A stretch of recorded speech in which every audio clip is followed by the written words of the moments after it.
Ang norm reference grading system ay batay sa isang napagkasunduang formula tungkol sa porsyento o ratio ng mga estudyante sa buong klase na asignado sa bawat grado o marka.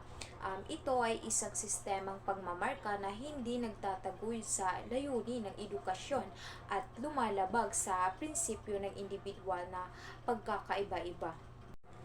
Halimbawa, maaaring itakda ng guro ang isang patakaran sa pagmamarka kung saan ang pinakamataas na 15% ng mga estudyante ay tatanggap ng markang mahusay o nagpapakita ng kakaibang galing.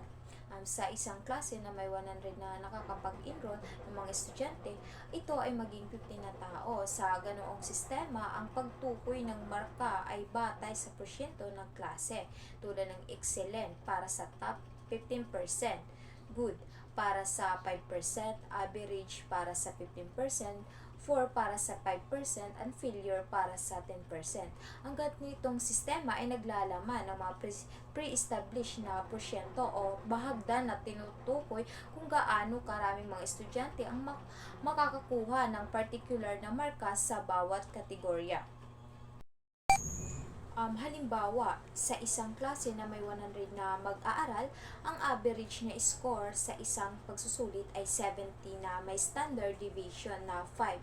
Gumawa ng isang norm reference grading table na may 7 antas ng marka at sa gayon ang mga estudyante nakakakuha ng score na nasa loob ng plus o minus ay isang standard deviation. Mula sa average ay tatanggap ng katamtamang marka. Ang mga sumusunod na interval ng mga row score sa grade equivalent ay kompyutado. Row score grade equivalent 1 ay percentage. Below 55, 1%, 55 to 60 marginal fast, 61 to 65 fast 11%, 66 to 75 average 68%, 76 to 80 above average to 21%, 81 to 85 very good 4%.